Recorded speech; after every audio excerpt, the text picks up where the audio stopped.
विश्वोत्पत्त्यादिहेतवे। पूरी विश्व की उत्पत्ति करने वाले परमात्मा। तापत्रय विनाशाय श्री कृष्णाय वयं नमः।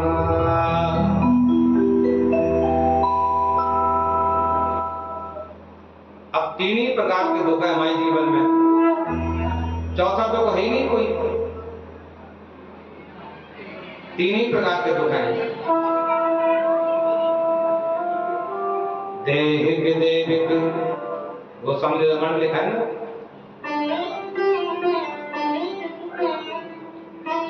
दैहिक दैविक भौतिक तापा, दैहिक दैविक भौतिक तापा, दैहिक दैविक भौतिक तापा, दैहिक दैविक भौतिक तापा। राम राज्य का हो नहीं व्यापा, राम राज्य का हो नहीं व्यापा, राम राज्य का हो नहीं व्यापा, राम राज्य का हो नहीं व्यापा। दैहिक, दैविक और भौतिक। दैहिक माने शरीर। हमारा शरीर असाध्य हो जाए तो हमारे मन में बहुत बात आती है, मैं ये करूं, मैं वो करूं, मैं ये करूं, लेकिन शरीर काम नहीं कर रहा है तो मैं कुछ नहीं कर पाऊंगा। लेकिन जब शरीर काम करता है तो व्यक्ति क्या कहता है, अरे ये तो हमारे हाथ की बात है, चाहे जब कर सकते हैं। अरे फलाना काम कर लो, बोले ये हमारे हाथ की बात है, हम चाहे जब कर सकते हैं। लेकिन हम एक बात बताएं, जब ये आपके हाथ से आपकी संतान के हाथ में या किसी और के हाथ में पहुंच जाएगा तो फिर आप नहीं कर पाओगे, फिर आपके हाथ का नहीं रहेगा, आपके हाथ से दूसरे के हाथ में चला गया, फिर आप नहीं कर पाओगे। तो घर में बहू भी ये कहेगी, अब मेरे पति की कमाई में से माता जी तुम बहुत कुछ कर रही हो, और जब आपके पास रहा तो आपने क्यों नहीं सब किया। आप जो है, इसलिए आपके हाथ से जब संतान के हाथ में होगा तो आप समझो कुछ नहीं कर पाओगे, और जब तक तुम्हारे हाथ में है तब तक तुम कर सकते हो। इसलिए दैहिक, जब ये शरीर हमारा असाध्य हो जाए तब हम करने की इच्छा करें तो बेकार है। दैविक, बहुत अच्छी फसल खड़ी है और सब ओलावृष्टि हो गई, फसल नष्ट हो गई, ये दैविक प्रकोप हो गया। भौतिक, बहुत घर में इच्छा है लेकिन पैसा नहीं है, इसे भौतिक कहते हैं। ऐसे भगवान श्री कृष्ण जी को हम प्रणाम करते हैं। तो यहां क्या लिखा, सच्चिदानंद। अब सत्य क्या है? आपने देखा है, सत्यम शिवम सुंदरम। अभी 2 सोमवार हम लोगों को प्राप्त है ना। सभी लोगों ने भगवान शिव के जलाभिषेक किया, रुद्राभिषेक, घृताभिषेक, जैसी जिसकी कामना थी वैसे सब किया, बेलपत्र इत्यादि सब चढ़ाए, और ये हमारे सामने बैठे हैं। हाँ, अब आप विचार कीजिए ये सत्य क्यों है। कभी आपने देखा है, जो अपना चंद्रयान गया है तो वहां भी भगवान शंकर जी की मूर्ति दबी मिली है, इसलिए शिव शक्ति नाम रख दिया।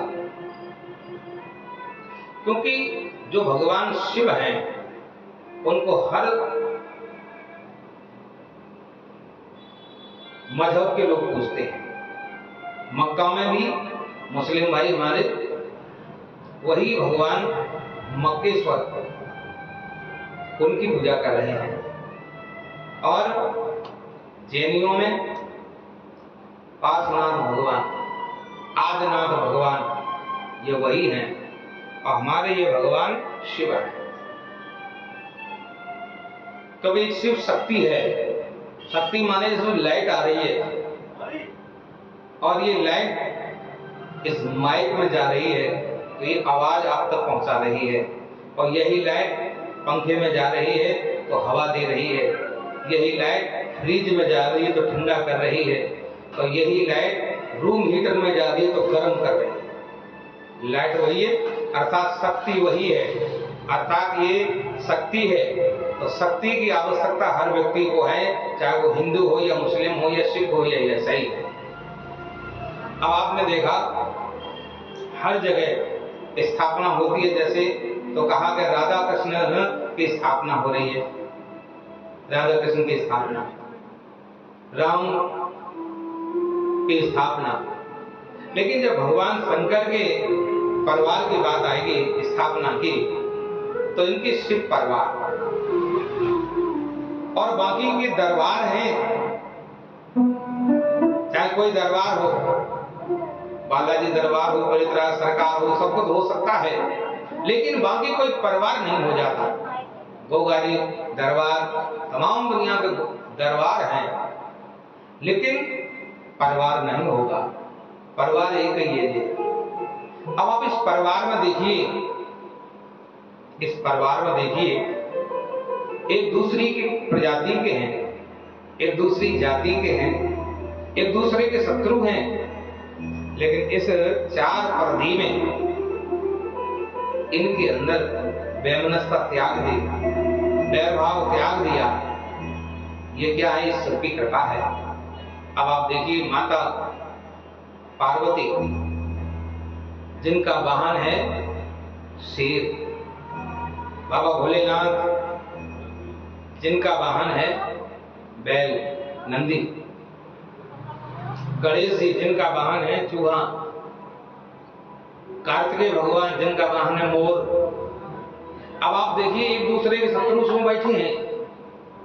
शेर नंदी को खा जाए, लेकिन नहीं खा रहा वहां। जो चूहा वहां खुदक रहा है, उस चूहे को वो सर्प खा जाएंगे, और जो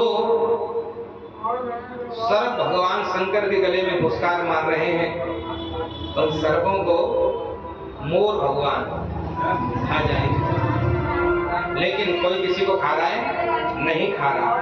इसलिए हमें भगवान से यही प्रार्थना करनी चाहिए कि ठाकुर जी महाराज, आपके परिवार में इतना प्रेम, आपके परिवार में इतना सद्भाव, यह वैरभाव त्याग दिया, आपकी ऐसी कृपा हो जाए, ऐसी कृपा हो जाए कि वो प्रेम आपके परिवार में, वो प्रेम हमारे परिवार में बन जाए।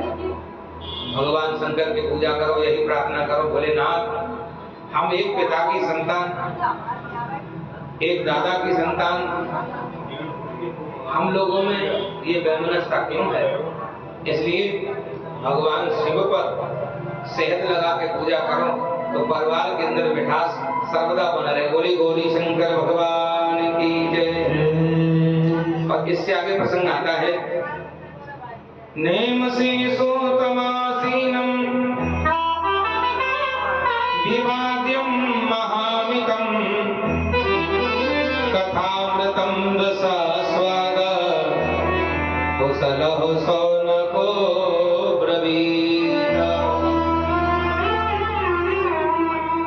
नेम से सोतमासीन, नेमसारण क्षेत्र में 88,000 संत से एकत्रित हुए।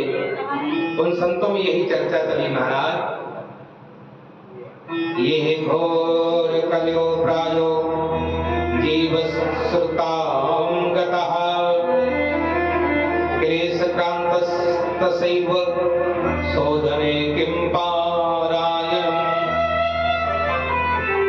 और उनका महाराज घोर कलयुग है, और घोर कलयुग में प्राय आसुरी स्वभाव के लोग होते हैं। अब आसुरी स्वभाव कैसे कहते हैं? आसुरी स्वभाव वो क्या है जो गोस्वामी रामायण में लिखा है। आसुरी स्वभाव को कौन है?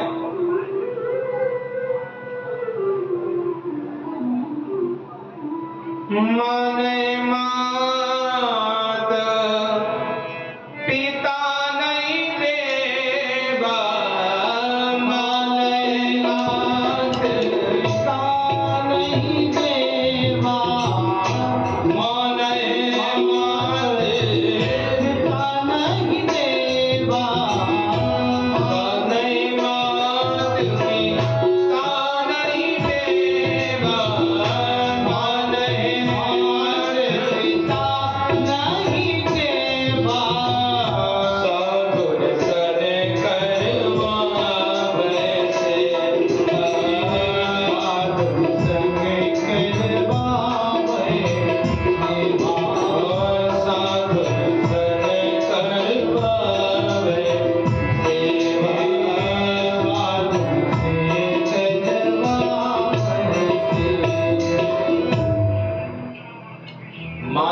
माता पिता नहीं देगा।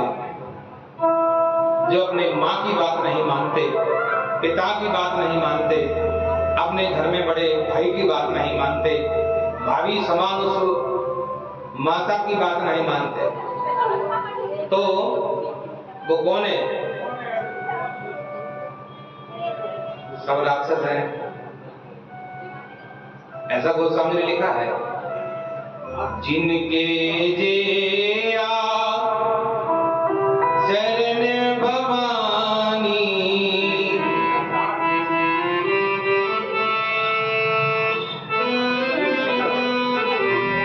तो सब नेसर जानो प्राणी। जिनके ऐसे आचार विचार को सब राक्षस तो हैं।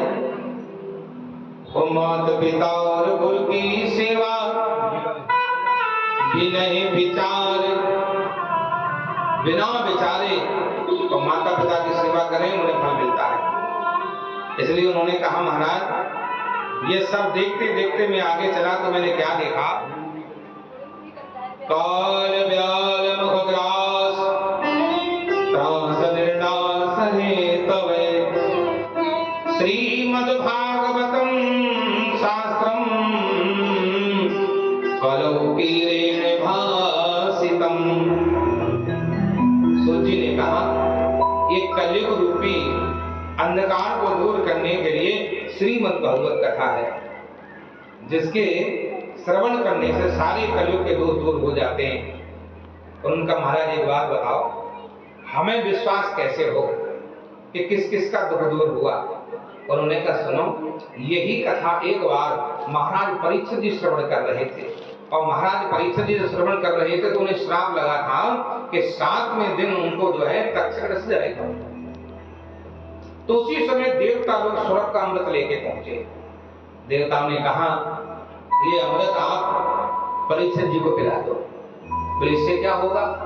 बोले, ये सभी तस्वै जंतो ग्रस्तो अमरो भवे।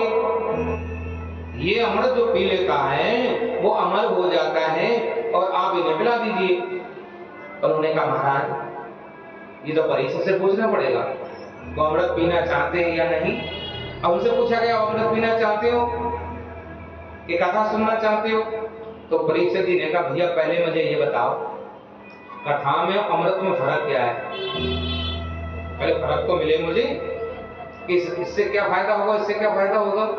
उन्होंने कहा, देखो, अगर आप कथा श्रवण करोगे तो क्या होगा?